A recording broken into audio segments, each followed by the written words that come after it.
Doctor, മറ്റൊരു കാര്യം, ഇപ്പം നമ്മുടെ സമൂഹത്തിൽ വളരെ വ്യാപകമായിട്ടുള്ളൊരു ഭക്ഷണ പ്രവണത ഡീപ്പ് ഫ്രൈ ആയിട്ടുള്ള ഫുഡുകൾ നമ്മൾ കഴിക്കുന്നത്. ഡീപ്പ് ഫ്രൈ, അതായത് വളരെ പൊരിച്ച വിഭവങ്ങൾ, അത് ഇറച്ചിയാകട്ടെ മറ്റ് വിഭവങ്ങളാകട്ടെ, ഇത് ഡീപ്പ് ഫ്രൈയിങ് ആണ്. മറ്റൊന്ന് ഇതിനോടൊപ്പം തന്നെ ഉള്ളത്, നമ്മൾ ഈ പൊറോട്ട കണക്കുള്ള ഒരു വിഭവമുണ്ട്. അത് വളരെ പോപ്പുലറാണ്, സൗത്ത് ഇന്ത്യയിൽ പോപ്പുലറാണ്. അത് അതിൻ്റെ ഉത്ഭവം തന്നെ സൗത്ത് ഇന്ത്യയാണ്. ഈ തമിഴ്നാട്ടിലെവിടെയോ ഉണ്ടായൊരു വിഭവമാണ് ഈ പൊറോട്ട. അത് കേരളീയരുടെയും ഒക്കെയുള്ള ഒരു സ്വാദിഷ്ടമായിട്ടുള്ള വിഭവമാണ്. ഇതിനെ വളരെ പ്രോബ്ലമാറ്റിക്കായിട്ട് ആളുകൾ കാണുന്നുണ്ട്. കാരണം എന്താണ് ഇതിൻ്റെ അകത്തുള്ള പ്രശ്നം? മൈദയാണോ പ്രശ്നം, അതോ ഇതിൻ്റെ ഡീപ്പ് ഫ്രൈയിങ് ആണോ, അതോ ഇതിനകത്തുള്ള അമിതമായിട്ടുള്ള എണ്ണയുടെ ഉപയോഗമാണോ? അല്ല, എണ്ണ നമുക്ക് ഒരുപാട് കാര്യങ്ങൾ അതിൻ്റെ അകത്തുണ്ട്. ഒന്ന്, എണ്ണ നമുക്ക് ഒരുപാട് ആവശ്യമില്ല. കാരണം നമുക്ക് നമ്മൾ വേണ്ടത്ര വെജിറ്റബിൾ കഴിക്കുന്നു, അങ്ങനെയൊക്കെ കഴിക്കുന്ന ഒരാളിന് അതിൻ്റെ അകത്ത് തന്നെ നമുക്ക് വേണ്ടത്ര എണ്ണ കിട്ടും. പിന്നെ അഡീഷണലായിട്ട് ടേസ്റ്റിന് വേണ്ടി കുറച്ച് എണ്ണ ഉപയോഗിക്കുന്നതിൽ തെറ്റില്ല. അത് 7 ml പെർ ഡേ ആയിട്ട് ചുരുക്കണം. അതായത് ഇപ്പോൾ ഒരാൾ ഒരു ദിവസം 7 ml പെർ ഡേ. അപ്പോൾ 2 പേര് വീട്ടിൽ താമസിക്കുന്നു. ഇപ്പോൾ 2 പേരുടെ വീടുകൾ ഒരുപാടുണ്ട്. 2 പേർക്ക് മാത്രമായിട്ട് കുക്ക് ചെയ്യുന്ന ഒരു വീട്ടിൽ 14 ml പെർ ഡേ എണ്ണ. അതിൽ എണ്ണ എന്ന് പറഞ്ഞാൽ നമ്മൾ കുക്ക് ചെയ്യാൻ ഉപയോഗിക്കുന്ന എല്ലാ എണ്ണയും, എല്ലാ ഫാറ്റും, ബട്ടർ, ഗീ എല്ലാം കൂടി ചേർന്ന് 14 ml. അതിനപ്പുറം പോകേണ്ട ആവശ്യമില്ല. അങ്ങനെ നോക്കുമ്പോഴത്തേക്ക് 2 പേരുടെ കുക്ക് ചെയ്യുന്ന ഒരു വീട്ടിൽ 410 ml പെർ മന്ത് ആവശ്യമുള്ളൂ. അപ്പോൾ അതിൽ താഴെ നിൽക്കണം, അത് താഴെ മതി. പക്ഷേ അവർ വെജിറ്റബിൾസ് കഴിക്കണം. വെജിറ്റബിൾ ഫ്രൂട്ടൊക്കെ കഴിക്കുമ്പോൾ അതിൻ്റെ അകത്ത് നമുക്ക് പലതരത്തിലുള്ള എണ്ണകൾ കിട്ടും. പിന്നെ ഈ മീനിൻ്റെ അകത്തും ഇറച്ചിക്കകത്തും ഒക്കെ അതിന് കുക്ക് ചെയ്യാനായിട്ട് ആവശ്യമുള്ള എണ്ണ അതിൻ്റെ അകത്ത് തന്നെയുണ്ട്. അതിലെന്തെങ്കിലും സംശയം ഉണ്ടെങ്കിൽ ഒരു എയർ ഫ്രയറിൽ മീൻ ചുമ്മാ ഇട്ടൊന്ന് കുക്ക് ചെയ്ത് നോക്കണം. അതിൻ്റെ അകത്ത് തന്നെ അതിൽ നിന്ന് എണ്ണ വരുന്നത് കാണാം, ഈ ഫാറ്റി ഇത് വരുന്നത്. അപ്പോൾ നമുക്ക് അതിൻ്റെ അകത്ത് തന്നെ കുക്ക് ചെയ്ത് കിട്ടും. അപ്പോൾ അത് നമ്മൾ ശീലിക്കുകയാണെങ്കിൽ അത് വളരെ നല്ലൊരു ഭക്ഷണമായിട്ട് മാറാൻ പറ്റും. അങ്ങനെ. രണ്ടാമത്തെ ചോദ്യം, ഈ മൈദ ഉപയോഗിച്ച് കഴിഞ്ഞാൽ കുഴപ്പമുണ്ടോ എന്നുള്ളതാണ്. പൊറോട്ട മതിയുള്ള പൊറോട്ടയൊക്കെ പോളിഷ്ഡ് ധാന്യങ്ങളാണ്. അത് ഈ പോളിഷ് ചെയ്യുമ്പോൾ ധാന്യത്തിൻ്റെ സർഫേസിലുള്ള അതെല്ലാം പോകും. നമുക്ക് അരി പോളിഷ് ചെയ്യുമ്പോഴത്തേക്ക് വെള്ള അരി ആകുമ്പോഴത്തേക്കിൻ്റെ ബ്രൗൺ ഭാഗങ്ങളൊക്കെ നഷ്ടപ്പെട്ടു പോകും. അത് ഗോതമ്പിനും ഇതുണ്ടാകും. ഗോതമ്പ് പോളിഷ് ചെയ്ത് കൊണ്ടുവന്നിട്ടാണ് ഈ മൈദയാക്കുന്നത്. അപ്പോൾ പോളിഷ് ചെയ്യുമ്പോഴത്തേക്ക് അതിനകത്തുള്ള ഫൈബർ കണ്ടൻറ്റ്, വൈറ്റമിൻസ്, ഇതൊക്കെ നഷ്ടപ്പെട്ടു പോകും. അപ്പോൾ ആ നഷ്ടമാണ് നമുക്കുള്ളത്. അപ്പോൾ ആ നഷ്ടം അത് നമ്മൾ പരിഗണിക്കുന്നില്ലെങ്കിൽ മൈദയ്ക്ക് കുഴപ്പമൊന്നുമില്ല. പക്ഷെ നമ്മൾ ഈ നഷ്ടപ്പെട്ട സാധനങ്ങൾ റെസ്റ്റോർ ചെയ്യാനായിട്ട് നമുക്ക് എന്തെങ്കിലും ചെയ്യണം. അപ്പോൾ അതിൻ്റെ അകത്ത് ഈ നഷ്ടപ്പെട്ടു പോയ സാധനങ്ങളും കൂടെ മറ്റേതെങ്കിലും വഴി കുക്കിങ്ങിൻ്റെ അകത്ത് വന്നു കഴിഞ്ഞാൽ ആ പ്രശ്നം പരിഹരിക്കാൻ പറ്റും.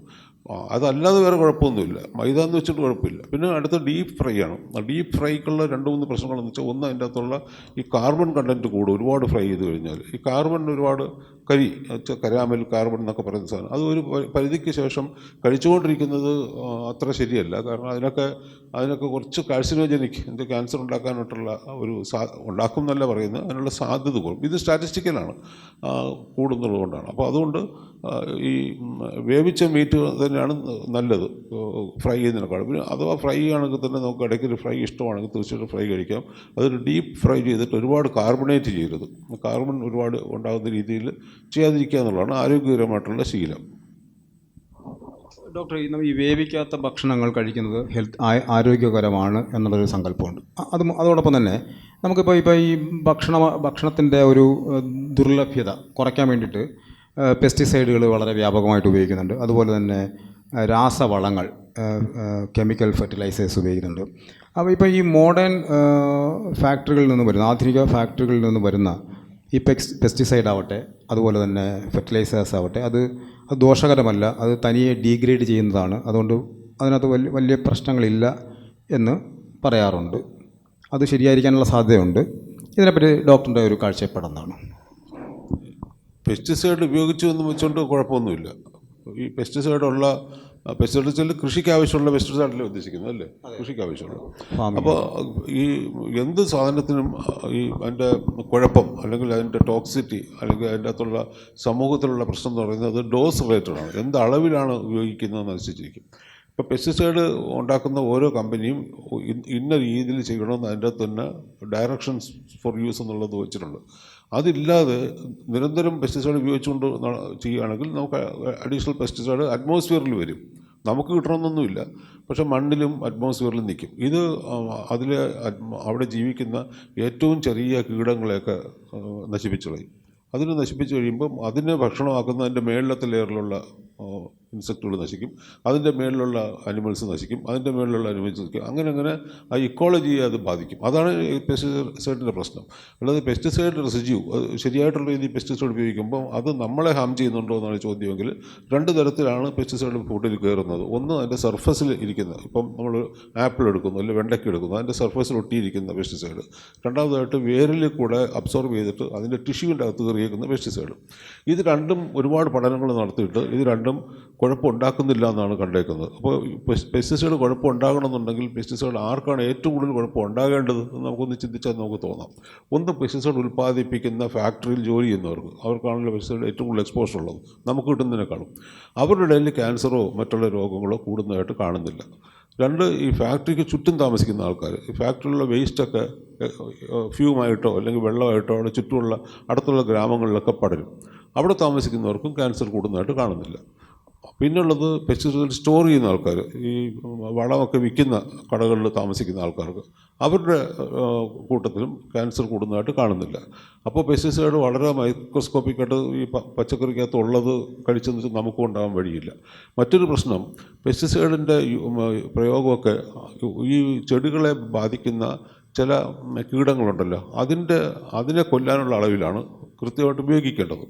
അപ്പോൾ അതിൻ്റെ വെയിറ്റ് എത്ര വരും? അതിൻ്റെ വെയിറ്റ് 15 മില്ലിഗ്രാം ഒക്കെ കാണുള്ളൂ ഒരു കീടത്തിൻ്റെ വെയിറ്റ്. ഈ 15 മില്ലിഗ്രാമുള്ള കീടത്തിൻ്റെ വെയിറ്റ് ഉള്ള പെസ്റ്റിസൈഡ്, അതിനെ കൊല്ലുന്ന ആ ഡോസ് എന്ന് പറയുന്നത് 60 കിലോ വെയിറ്റുള്ള നമുക്ക് ഒന്നും പറ്റത്തില്ല. നമുക്ക് 1 ഗ്രാമിനേക്കാളും താഴെയല്ലേ അത്. അപ്പോൾ അതുകൊണ്ട് നമുക്ക് യാതൊരു കുഴപ്പവും അത് സത്യത്തിൽ ഉണ്ടാവില്ല. പെസ്റ്റിസൈഡിൻ്റെ ഹാംഫുള്ളാണെന്ന് പറയാൻ കാരണം പെസ്റ്റിസൈഡ് മുഴുവൻ എടുത്ത് കുടിക്കുമ്പോഴാണ്. ഇപ്പോൾ നമുക്ക് ഒരു കാലത്ത് കേരളത്തിൽ പരാമർ കുടിച്ചിട്ടുള്ള മരണം വ്യാപകമായിട്ടുണ്ടായിട്ടുണ്ട്. എന്നുവെച്ചാൽ അതൊരു കുപ്പി പരാമർ കുടിക്കുന്നതുകൊണ്ടാണ്. നമ്മളിപ്പം 2-3 ഔൺസ് പരാമർ കുടിക്കുന്നതുകൊണ്ടാണ്. ഒരു ഡ്രോപ്പ് കഴിച്ചെന്ന് വെച്ച് കുഴപ്പം ഒന്നും ഉണ്ടാകത്തില്ല. പിന്നെ അടുത്തത്, ഇവിടുത്തെ വെജിറ്റബിളും ഫ്രൂട്ടുകളും ഒക്കെ നിരന്തരം പല പ്രാവശ്യങ്ങളിൽ ഈ പല ലാബറട്ടറികളിൽ അതിൻ്റെ പെസ്റ്റിസൈഡ് റെസിഡ്യൂ എത്രയുണ്ടെന്നുള്ളത് ടെസ്റ്റ് ചെയ്തിട്ടുണ്ട്. അതിൻ്റെ അകത്ത് കണ്ടേക്കുന്നത് 97% വെജിറ്റബിളിലും പെസ്റ്റിസൈഡ് റെസിഡ്യൂ ഇല്ല എന്നാണ്. പിന്നെ ആ കൂടി അപൂർവമായിട്ട് കണ്ടേക്കുന്നത് മുളകിലും കറിവേപ്പിലയിലുമൊക്കെയാണ് പെസ്റ്റിസൈഡ് റെസിഡ്യൂ ഉണ്ടെന്ന് കണ്ടേക്കുന്നത്. ഇത് കഴുകിയാൽ പോകുന്നതുമാണ്. റണ്ണിങ് വാട്ടറിൽ കഴുകുകയാണെങ്കിൽ അതൊക്കെ പോകും. അപ്പോൾ പെസ്റ്റിസൈഡ് അങ്ങനെ ഒരു വലിയൊരു കുഴപ്പമായിട്ട് ഇപ്പം എന്തായാലും നമുക്ക് നിലവിലുള്ള തെളിവുകൾ വെച്ചുകൊണ്ട് ഇല്ല. അത് ഹാംഫുള്ളാണെന്നും തോന്നുന്നില്ല. ഇനി മറ്റൊരു കൊറോബറേറ്റീവ് എവിഡൻസ് ഉണ്ട്. അത് 1960 വരെ കേരളത്തിൽ എല്ലാവരും പെസ്റ്റിസൈഡ് ഇല്ലാത്ത കൃഷിയാണ് ചെയ്തുകൊണ്ടിരുന്നത്. അന്നത്തേനേക്കാളും നമ്മൾ കൂടുതൽ ജീവിക്കുന്നില്ലേ ഇപ്പം. 1960 കേരളത്തിലെ ശരാശരി ആയുർദൈർഘ്യം എന്ന് പറഞ്ഞാൽ 56 വയസ്സായിരുന്നു. ഇന്ന് ഇത് 75 വയസ്സുണ്ട്. അപ്പം 60-ന് ശേഷം പെസ്റ്റിസൈഡ് ഉപയോഗിച്ച് തുടങ്ങിയതനുസരിച്ചാണ്, അതേ കാലഘട്ടത്തിലാണ് നമ്മുടെ ആയുർദൈർഘ്യം കൂടി വന്നേക്കുന്നത്. അതിനെയും കൂടാനാണ് സാധ്യത. അപ്പോൾ അതുകൊണ്ട് ഇതൊക്കെ തമ്മിൽ ഈ ചിന്തയും ഈ വിശ്വാസവും തമ്മിൽ മാച്ച് ചെയ്യുന്നില്ല, പൊരുത്തപ്പെടുന്നില്ല.